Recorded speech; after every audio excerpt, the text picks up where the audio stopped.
Members and friends, I hope you're well, and welcome to what might be the first ever Holdsworth Spring Statement. We're filming the statement at roughly 8 AM in Chancellor's Court, but if the technology works, this should be being broadcast to you at 6 PM this evening. It is, however, still Tuesday, the 23rd of March, and as you have probably seen on the news over the course of the day, today is the 1-year anniversary of the Prime Minister announcing the first lockdown here in the United Kingdom. That, to my mind, makes this a particularly appropriate, perhaps even poignant, time to deliver this statement. The last 12 months have challenged this club, our members in the law school community we are part of, in ways that have been unimaginable not too long ago. And the response from the community I've seen has been as thorough as it has been needed. I want to take this opportunity to thank the tireless work the staff of Birmingham Law School have put in, from the academics and tutors to senior management to administrative support staff. I want you to know that we appreciate all that you're doing behind the scenes and behind the screens to support us. I also want to pay tribute to the Birmingham Law School students who have kept plugging away during this pandemic, kept on coming to seminars, kept on being enthusiastic, and kept supporting each other. And above all else, thank you for abiding by the words of my predecessor Annabelle. In a world where you can be anything, be kind. The phrase living our values is something we hear a lot of in our everyday lives, whether it be from businesses, universities, or ourselves as individuals. But while it is a hugely important mantra, I think the true test of one's character is how well we live our values when, as Billy Ocean puts it, the going gets tough. As a club and as a law school, I believe we are currently passing this test with flying colours. And of course, the young people in our community, like so many communities up and down the country, have done a terrific job in protecting the vulnerable around them from coronavirus. It is not without exception, but when I speak to friends and other young people, it is clear that the vast majority do not personally fear the coronavirus from the perspective of their personal health, which is what you might expect from looking at the data. And I think that therefore the fact that they are behaving in the way they are at great personal sacrifice to really for the purpose of altruistically looking after the vulnerable is rather remarkable. Of course, mercifully, the tide is turning, and when the old normal does finally return, the young citizens of this country will richly deserve their day in the sun. One thing that I know has gotten many of us through this pandemic is sports, whether it be playing it outside with friends and family or watching our favourite professional sports teams on the TV. And I'm therefore delighted to be able to pass on from the sports reps that we do anticipate Campers League being able to return after Easter. So I look forward to seeing our sports teams competing again. I know our sports reps, Abby and Archie, are also planning a bigger sporting event towards the end of the summer term, so please do keep your eyes peeled for that. One event I can definitely confirm is happening in the summer term is the Holdsworth Presidential Address. Reviving the club's honorary presidency was top of my to-do list when I was elected chair last summer, as I believe it is one of the quirks of the Holdsworth Club that has made it such a special organisation for so long to so many people. And as I'm sure many of you will recall, it is a special presidency this year because our president, Geoffrey Ma, is an alumni of the very law school I'm standing in front of now. The president was a distinguished barrister before embarking on a remarkable judicial career, which eventually saw him preside as Chief Justice of the Court of Final Appeal in Hong Kong. Upon retiring from that post in January of this year, some of you may have noticed that he was made an honorary professor of Birmingham Law School. So while Professor Ma's address will have to be delivered virtually from Hong Kong, it should be a great event that can bring the Birmingham Law School community together. The club is working with law school and management and Central University management to help make this event as big as it can be. And I'm afraid at this moment in time we do not have a finalised date for that address, but I can assure members they will be updated as soon as we do have one.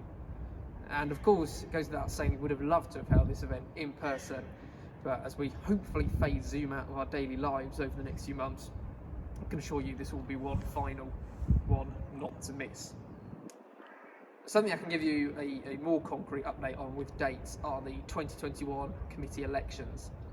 I know many of you are excited about running in these. For those of you who are both excited and apprehensive, my guidance is simple: go for it. You have nothing to lose, and of course you'll develop great communication skills over the course of the online campaign. Plus, if you do get elected, you'll be part of a great team at the centre of Birmingham Law School, with the opportunity to help your friends and peers through a range of things at the university, whether it be socials to enjoy their experience more, academic advancement, or careers advice. Now, I'll quickly run through some information relating to the elections, but there's no need to write this down, so we will be sending this through to you probably within the newsletter or by email very shortly. So firstly, the positions you can run for are the same as you see in the current committee right now, with two exceptions. Firstly, please be aware that there is no direct election for vice chair. The vice chair position is filled by the candidate in the chair election, who comes runner-up for reasons I'm sure you can understand. And then secondly, we are also looking to reintroduce the postgraduate rep next year. So if there are any members doing a master's next year, then please consider running for that. How to stand is simple. Again, I reiterate, please just we will send this through, but to stand you just need to email Elizabeth, our fantastic secretary, the following details by midday on April the 21st, a picture of yourself, the role you want to stand for, a 200-word manifesto, and the names of two members who are proposing you for the role. Now, I'm very keen that the committee stays out of being seen to influence this election, so I will ask that the two members are non-committee members for that. But notwithstanding that, I would encourage candidates to contact the committee member currently performing the role they are either running for or considering running for, to find out if it would be the right suit for them and maybe get some ideas about what it entails. Because we want to support all candidates, and of course, once the 2021-2022 committee is elected, we want the eventual handover to be as smooth as possible. Campaigning and voting will effectively run during week 10 of term, so voting will open on the club website on 9 AM Monday the 26th of April and continue until a voting deadline of 5 PM on Thursday the 26th of April, and I will then broadcast the results via Facebook Live on the evening of Friday the 27th of April. I can assure candidates it will be a shorter broadcast than this, pleased to know. So please do contact us if you have any queries, but to reiterate my advice from earlier, I would highly recommend yourself going forward. It is a fantastic opportunity. Like all opportunities though, it is one you have to take, and it's on that note that I would like to pay tribute to the rest of the current committee, who have been incredible teammates and friends to me over the previous 9 months. They have worked tirelessly to make a success out of the Holdsworth Club in the strangest of years, and for that I will always be grateful. Despite the challenges we have faced, the club now works alongside a record number of law firms and other organisations, and has gained more members than any of the 7 previous years you have records for, quite possibly a much longer run than that. Everywhere you turn, there has been innovation running through the club this year. Our events officers, Michelle and Rebecca, ran a bake-off competition back before Christmas, allowing members to show off their culinary skills. You'll have a lot more than me, I can say that. Angel and Gwyn, our diversity and welfare officers, have seen a terrific range of online talks on really important issues, from mental health in the profession to BAME and female representation. And Sarah has created a brilliant academic tutoring schedule, despite it of course having to run virtually for the first time. And Alex Penny, your fantastic careers officer, arranged a series of great networking talks, plus of course our brilliant Holdsworth annual networking extravaganza, which saw a record 15 members win Best Networker Awards. well done to all of you, of course. Sticking with the theme of careers, we recognise that this is a daunting time to be entering the legal job market, so we have worked hard to find ways to give our members a competitive edge. Alongside all the amazing networking opportunities, we entered into a first of its kind partnership with the Corporate Law Academy and a subsequent similar partnership with the Commercial Law Academy that saw members able to access the brilliant premium content on these sites for periods of time at no personal cost to themselves. These are the kinds of things this club is capable of doing for its members, and long may that continue to be the case.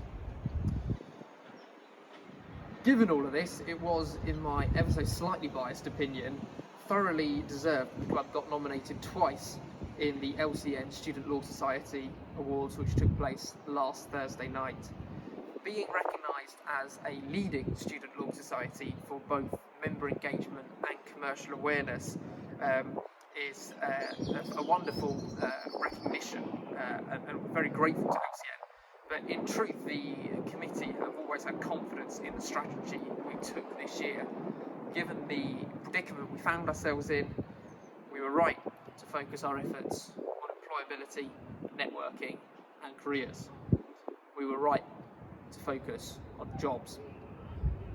However, I know full well that since the Prime Minister's announcement on February the 22nd, there has been just one job that our members have wanted us to get on with. The lifting of restrictions looms tantalisingly near, and we all count down the days until we can be with all our friends in music concerts, sports stadiums and nightclubs once again, remembering what it is truly like to be part of a crowded, joyful room. This club was never going to miss out on the opportunity to be part of that. So I can confirm in this spring statement that, subject to the government sticking to its roadmap of easing restrictions and easing all restrictions by the 21st of June, there will be a Holdsworth Law Ball happening this summer. In the last week, the club has entered into an agreement with the Birmingham Botanical Gardens to hold Law Ball 2021 in its spectacular garden and terrace suites on Thursday, the 24th of June. And I want to take this opportunity to say a big thank you to the amazing team at Birmingham Botanical Gardens for helping us get this sorted so quickly, so we have this event in the diary to look forward to. To give us the best possible chance of allowing everyone that wants to attend the ball to do so, we have booked 2 different rooms, but these will be connected by a bar that only our attendees have access to.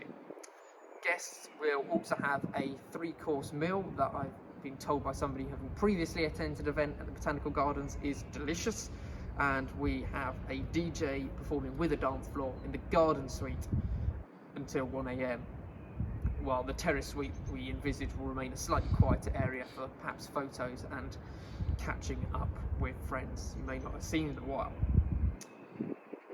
There will also, we believe, be an outside area for photo opportunities available for access throughout the night. At this early stage, I'm afraid I do not currently have any information to give you regarding a theme and entertainment, but the event officers are working hard on this and will of course update you as soon as they do have this information. I should say there, really, I would recommend highly joining our Holdsworth Events group page, because we will post slightly more thorough updates on that, more thorough and regular updates on that than we will do on the main Facebook page, and indeed by newsletter and email. I can confirm the ticket sales, which will be happening this Friday the 26th of March. Members graduating this summer will have the first priority to buy tickets between 10 AM and 11 AM, followed by members with other graduation dates, i.e. those who have already graduated, or those in first and second year, from 11 to 12 noon, and then non-members can purchase the tickets when they go on general sale at 12 noon. We are relatively confident that our capacity will match at least immediate demand, but of course I would urge you to buy your tickets at the soonest possible opportunity, and I'm sure our members in first and second years will appreciate why, in this of all years, it was important to maintain the precedent of members graduating this summer to have first selection, although again I am hopeful, although not 100% certain, there will be enough to go around. I'm pleased to say that we've been able to freeze ticket prices from the fantastic law ball that was held in 2020, meaning the tickets will be an absolute bargain at £40 for members and £50 for non-members. Now, members will be able to buy a non-member +1 ticket, obviously for the non-member price, although for non-graduating members that is subject to there being a sufficient supply left, as we want to prioritise as many members being able to attend ball as possible.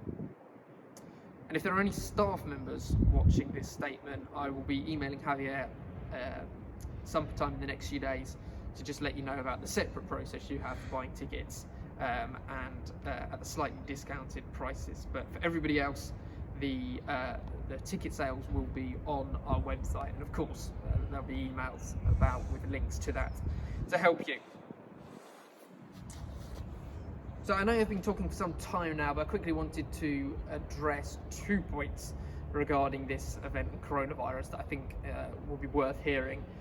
The first is simply to reassure you that if the worst comes to the worst and the restrictions are not ended on June the 21st in a way that would allow us to hold this event, the contract allows us to get a full refund of the venue fees, and we will of course pass that refund back on to our members who have bought tickets. Fingers crossed though that the vaccine rollout will allow the roadmap to progress as planned, and that does actually lead me on to my second and slightly more sensitive point, because it currently looks like the vulnerable by late June will all be fully protected, but looking at the current schedule, it is quite possible that those in the 18 to 30 age groups may not yet have received the vaccination. Now, I understand that some of you will not wish to go to large events at this stage while you await your vaccine. And while I'm not among this group, I completely respect this position.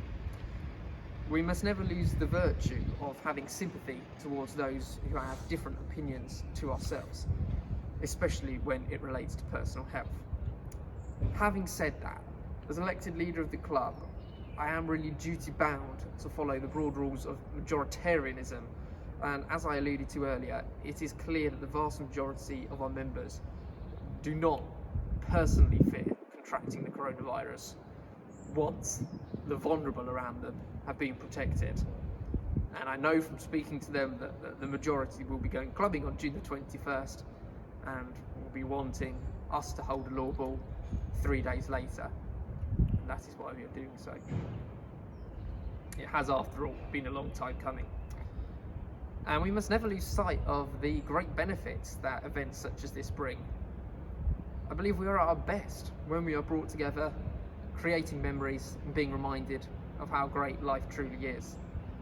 And in reminding us of all we have, these events inspire us to support others and make the world a better place. The quote I cited from Annabelle earlier in this statement was actually her opening line to Law Ball last year, and I think that's a fantastic example of the profound impact events on this scale can have on our lives and the way we choose to lead them. It would also be amiss of me not to mention the economy at this stage, because the hospitality sector is something we all derive a great amount of pleasure from, and as I'm sure you're aware, it is in a pretty dire state at the moment. Clearly, events like this can help to start to repair the damage when they are allowed to run.